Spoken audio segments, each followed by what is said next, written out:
Vamos falar de doença celíaca? Vamos falar de glúten? Caraca, será que esse tal desse glúten aí é mesmo um vilão ou não é um vilão? Gente do céu, vamos lá. A gente tem dois convidados aqui, daqui a pouco a gente também vai falar com uma nutricionista sobre algumas receitas. Já apresentei os dois, mas eu vou apresentar novamente. O Dr. Filipe Pedrinola, que é endocrinologista, meu entrevistado de muitos anos, aprendi muitas coisas com ele. É uma alegria ter você aqui mais uma vez. Obrigado, meu amigo. Gostou da casa nova? Muito, adorei. Tá lindo o estúdio, não tá? E com o seu astral, então, melhora tudo. Obrigado, meu irmão. Você é meu amigo. E a Lúcia Ramos, Ana Lúcia Ramos, que é advogada. Ana Lúcia descobriu há alguns anos que ela é celíaca. Ela não sabia. E ela descobriu meio sem querer, assim, e ela resolveu um outro problema dela. Antes de eu falar com o Dr. Filipe, eu quero saber de novo a história da Ana Lúcia, que ela contou pra mim, divide com as pessoas. Obrigado pela presença. Obrigada. Obrigado pela sugestão, esse assunto é muito interessante. Obrigada. Então, eu tive a primeira crise de dor de cabeça, eu só tinha 12 anos. 12 anos, você viu enxaqueca braba. Era dor de cabeça, era uma enxaqueca. Aí a adolescência foi indo, eu tinha algumas crises, mas foi na idade adulta mesmo, por volta dos 30 anos, que eu tinha enxaqueca crônica severa. Então a enxaqueca passou a comandar a minha vida. O que é uma enxaqueca crônica severa? Eu tinha dor de cabeça 3 a 4 vezes por semana. Meu Deus. E eu ia para o pronto-socorro 1 a 2 vezes por mês. Então, assim, era uma coisa... Um grau assustador. Não, eu brinco assim, que não era dor de cabeça, não era uma enxaqueca mesmo, que ela me paralisava, eu não conseguia fazer nada. E vários médicos, vários tratamentos, ninguém descobria, até que um médico me falou, você tem intolerância ao glúten e à lactose. E aí eu simplesmente tirei, que foi a indicação dele. Só agora eu sei que foi errado, né? Na verdade eu tinha que ter feito os exames e minha vida passou a ser outra. Mudou completamente? Completamente. Você cortou completamente? Eu cortei, só que por falta de informação, eu não fiz os exames, eu não conhecia a doença celíaca. De vez em quando eu consumia, mas assim, era consumir dor de cabeça. Né? E assim foi, né? Há alguns anos já. Há quantos anos você fez isso? Então já tem uns 13 anos. 13 anos aproximadamente. 13. E de lá pra cá, a não ser quando você consumia algo com glúten, a dor de cabeça nunca mais não, você teve? Não, essa dor de cabeça, não tive mais. Aí, assim, há uns 4 anos atrás, o meu filho caçula, ele começou a ter dores abdominais fortíssimas seguidas de vômito. E aí começa toda a peregrinação, né? Porque ele era um outro sintoma. E a gente foi em vários médicos, 8 médicos para ser exata. Por último, a gente entrava com ele no pronto-socorro, assim, ele chorando de dor e a gente de desespero, claro. Porque você descobriu que teu filho ninguém tinha. descobriu. Aí claro. A nona médica, que na consulta ela falou, olha, ele é celíaco, e assim, na consulta, e a gente fez os exames corretos, que isso é muito importante, são os exames corretos, eu acho que essa é a diferença. Agora, né? vamos lá, você não tinha nenhum outro sintoma além da dor de cabeça? Porque Não. os sintomas do seu filho são mais comuns para um celíaco do que o seu. Na verdade, assim, do meu filho demoraram tanto porque o mais comum é diarreia, ele não tinha, e meu filho, ele é alto. Né, ele é acima da altura, tudo. 2 médicos eu questionei, eu falei, olha, eu tenho, é a palavra errada, tá? Na época eu falava, eu tenho intolerância ao glúten, que na verdade é sensibilidade. E ele não pode ter, eu lembro do segundo médico, ele olhou assim e falou, não, seu filho não tem as características. Porque ele tem 11 anos, 1,60 m. Então, assim, mas essa médica aí, com toda a conversa... Ela chegou a essa conclusão? Não, na hora, e aí eu fiz os exames e hoje nada de glúten na sua casa, então, né? Não tem. Perfeito. Vamos lá, pronto. Meu amigo Filipe, o caso dela me chamou a atenção, porque o sintoma era um sintoma que eu não estava acostumado a ouvir no caso do celíaco. Tem muita gente que não pode consumir glúten, Filipe? Tem percentualmente na população até que tem bastante gente. Agora, é interessante a gente tentar separar um pouquinho essa nomenclatura. A gente estava até conversando com a Ana aqui, que confunde muito a cabeça das pessoas, né? Tem o modismo do glúten para ajudar a emagrecer e ao mesmo tempo tem realmente as doenças, os problemas de saúde relacionados a essa proteína chamada glúten, que está presente no trigo, no centeio, na cevada e por contaminação cruzada também na aveia e no malte. Então, essa é uma proteína. E essa proteína, ela em algumas pessoas pode causar problemas. Então, quando foi em 2012, 15 especialistas internacionais se reuniram e falaram, olha, vamos então tentar resolver um pouco essa história, dividir essa nomenclatura. Aí separaram os problemas relacionados ao glúten em 3 problemas, vamos dizer assim, a doença celíaca, que é a doença autoimune, que é o mais grave, ou não? Que é o mais grave e é 1%. da população, em média. Mas ainda é alto, hein, cara? Se pensar 1 em cada 100 é bastante, né? É bastante. E aí tem vamos dizer, os casos de sensibilidade ao glúten não celíacos. Tá bom. E o terceiro seriam a alergia ao trigo, né? E não ao glúten. Então esses são os problemas, vamos dizer, divididos em 3. Então quando a gente começa a falar sobre doença celíaca, a doença celíaca é de fato uma doença autoimune. Ou seja, as pessoas que têm essa doença celíaca, geneticamente, ela é transmitida geneticamente. A gente sabe já quais são os genes genes têm nome já, e que eles consegue-se realmente avaliar se a pessoa tem ou não positivamente esses genes. E essa proteína, quando cai no intestino, não existe a capacidade de lidar com essa proteína, então ela causa uma inflamação muito grave no intestino. E a gente sabe também que o intestino está ligado ao cérebro, numa via de mão dupla, e que é chamado eixo cérebro-intestino. Então, no caso da Ana, por exemplo, ela teve uma queixa, vamos dizer, mais neurológica, né? E nem tanto na história de sentir diarreia, obstipação, estufamento da barriga, porque a gente sabe que a doença celíaca ela pode ser dividida em 3. Né? Só para facilitar, né? Não, mas está ótimo, está perfeito, está muito esclarecedor. Vai lá. Se a gente pensar numa pirâmide, no topo da pirâmide tem aqueles celíacos, que tem doença celíaca, mas que tem muita reação desse tipo, gastrointestinal.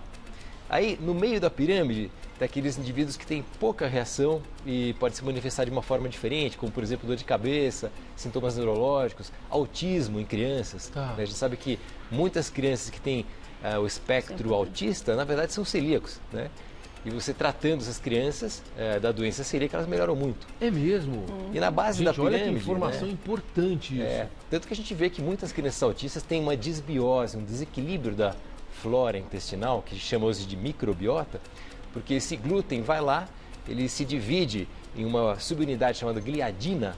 Essa gliadina estimula a produção de uma outra proteína que tem um nome estranho chamada zonulina. E ela vai lá e abre o intestino, deixa ele permeável e começa a entrar na circulação uma série de fatores que não devem entrar. Então causa uma inflamação global no corpo todo. Então por isso que a manifestação da doença celíaca ela é realmente não só intestinal, como também global. Não sabia. Não sabia. Ou seja, então o caso dela não é atípico, é um dos tipos de manifestação possíveis para o celíaco. Porque na base da pirâmide que eu tinha conversado, são 20% a 30% aqueles pacientes que praticamente não têm sintoma nenhum. São celíacos, mas não têm quase sintoma. Tá perfeito, vamos lá. Aí veio a tal da onda, foi muito bacana você citar isso, porque veio uma onda de cortar o glúten. As pessoas começaram a cortar, não como mais glúten, não como mais glúten e tal. Minha irmã foi um endocrinologista, Felipe, minha irmã é maratonista. E a gente está sempre ligado nisso, você sabe disso, estou sempre cuidadoso com a minha alimentação e tal. E ela é igual. E ela foi endocrinologista e o endócrino falou para ela, olha, você está cortando todo o seu glúten, você vai desenvolver uma intolerância se você fizer isso, porque você não está comendo mais nada.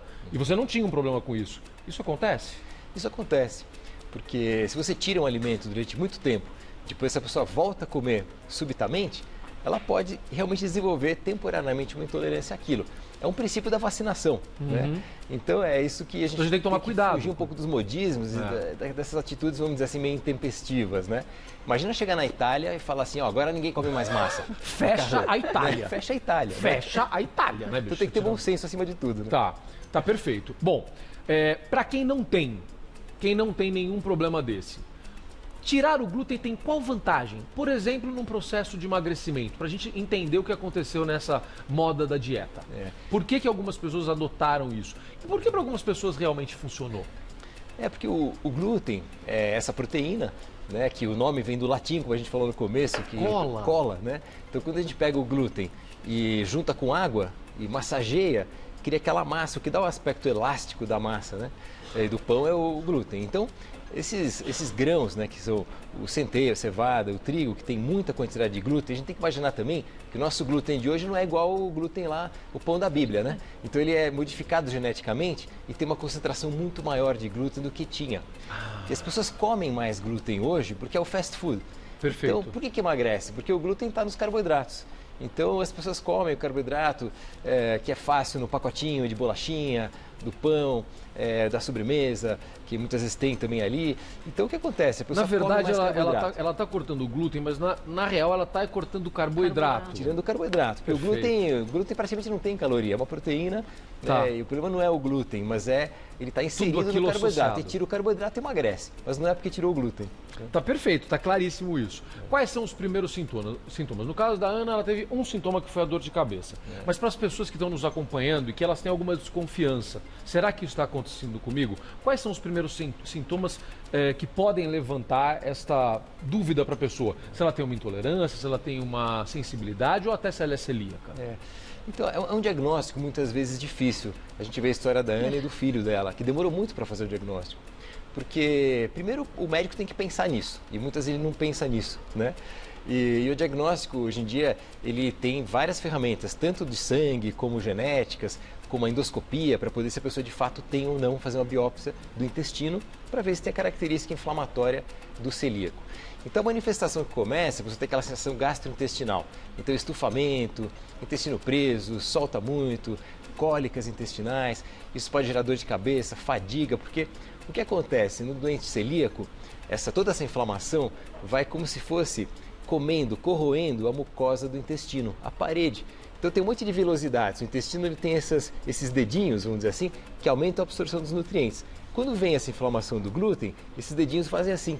Então a superfície de absorção dos nutrientes diminui muito. Então se a pessoa não mudar a alimentação dela e ela for convivendo com isso e achando que isso é normal, vai agravando. Vai agravando, vai tendo um quadro de desnutrição, vai tendo uma deficiência de vitamina B12, B6, ácido fólico, ferro, cálcio, induz osteoporose em alguns casos. E doenças autoimunes também podem estar concomitantes a isso, porque esse intestino está permeável, deixa passar outras coisas que não deviam e está ligado também a outras doenças autoimunes que podem ser desencadeadas pela doença celíaca. Quais são os exames para identificar isso, Filipe?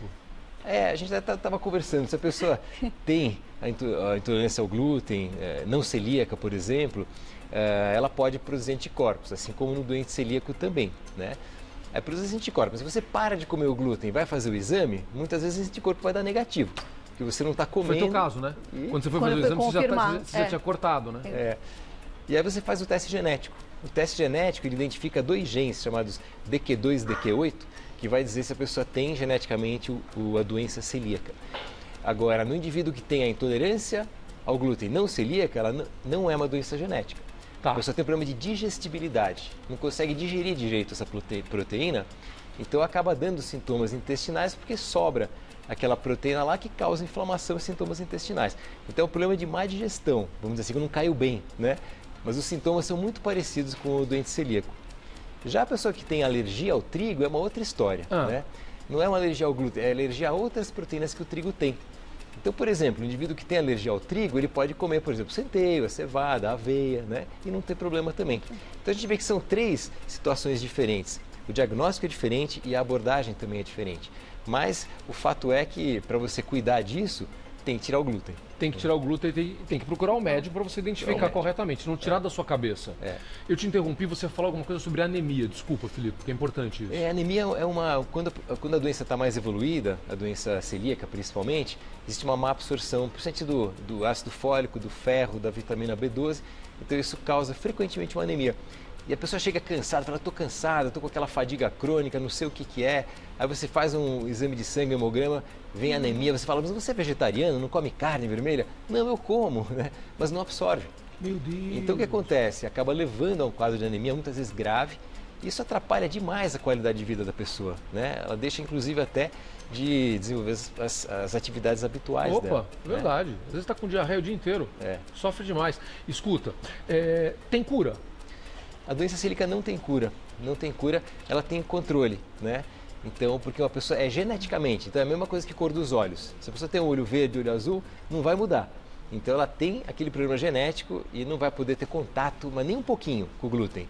Não pode nem usar a faca que usou para cortar o pão, para passar manteiga em outro lugar, vai passar também. Porque o glúten também fica no ar, né? Então, eu tenho um amigo que não pode ir em pizzaria só pelo ambiente, ele não entra em pizzaria, ele passa mal. Então não pode ter. Aveia, se a gente pensar geneticamente, aveia não tem glúten. Mas aqui no Brasil, o beneficiamento da aveia é feito junto, plantio, armazenagem. Então, por contaminação cruzada, a aveia também se contamina com resquícios de glúten e a não ser que você compre aquela aveia isenta de glúten, ela também vai fazer mal. O que você fez da tua vida a partir da descoberta? O que você cortou? Como é que você adaptou na sua descoberta e depois, claro, isso eu imagino que bem aumentado quando você descobriu o teu filho? Não, quando eu descobri, eu tirei totalmente o glúten, mas é o que eu falei, pela falta de conhecimento, às vezes eu comia uma coisa ou outra. Em minha casa todo mundo consumia glúten, né? Agora, com o diagnóstico do Pedro e até pelo que ele passou, quando a gente teve a confirmação do diagnóstico, o Marche, aí eu tirei tudo. Eu lembro que foi uma quarta-feira à tarde, já na endoscopia. Não, endoscopia o médico confirmou, ele é celíaco, a gente só vai confirmar o grau. Na sexta-feira minha casa era outra. Na então, endoscopia, a endoscopia é fundamental para identificar essa... Aí na sexta-feira minha casa era outra. Então assim, eu já fui em busca de tudo que tinha, né? A minha filha mais velha, ela não é celíaca, mas assim, ela viu tanto o irmão ficar ruim que para ela também foi super tranquilo. E ela se adaptou numa boa? Sim, ela come fora de casa, a gente brinca que o quarto dela tem um baúzinho lá que tem os chocolates dela, mas é o espaço dela, é o lugar dela. Então a gente tirou. E hoje, assim, tem muita coisa, né? Hoje tem muita opção. Tem muita opção, não tinha. O que eu brinco assim é que é realmente a informação que falta muito, né? Das pessoas desconhecerem o que é. Agora, uma dica para os pais, que eu acho que é muito bacana, antes da gente terminar, Felipe, para pegar o caso dela, quando você sabe, porque é hereditário, quando você sabe que você tem pai ou mãe, é legal fazer logo os exames com a criança, não é? Para você evitar um agravamento. Agravamento, está correto? Tá muito correto. É fundamental fazer isso, porque tem esse componente familiar genético. E a gente sabe que a proporção é um pouco injusta com as mulheres, mas é um homem para cada 2 a 3 mulheres. Tá. Então, é um pouquinho mais frequente nas mulheres. E aí vai um alerta também, por exemplo, tem aquela que a gente falou sobre alergia ao trigo. A alergia ao trigo é diferente e ela se manifesta em crianças muitas vezes com quadros mais alérgicos. Então aquele olho que coça, aquela sinusite de repetição, otite, aquela coceira na garganta, isso pode ser uma alergia ao trigo da criança. Você não imagina. E muitas vezes demora muito tempo para fazer o diagnóstico. Você acha que é alergia ao cachorro, ao gato e no fim está com alergia ao trigo. É verdade. Tem que procurar o médico. Suspeitou, tem que procurar o médico. Olha, eu quero agradecer demais a participação do meu amigo Felipe Pedrinola. Meu irmão, que alegria ter você aqui. Obrigado. Sempre muito esclarecedor. Você é um mestre, você é um craque. Ana Lúcia Ramos, obrigado. Obrigada. Você dividiu sua história com as pessoas. Eu tenho certeza que ajudou muita gente com informação, que é o nosso objetivo. Obrigado. Felipe, como é que o pessoal te encontra? Bom, consultório, estou direto. E telefone 3078 0124 3078 0124 e tem também o meu e-mail que é fpedrinola@uol.com.br. Felipe, obrigado, Ana, obrigado, viu? Obrigado. Muito bom. A gente vai seguir nesse assunto aqui. Obrigado pela presença. Vocês podem assistir, fiquem à vontade. Obrigado, meu irmão. Obrigado, Ana.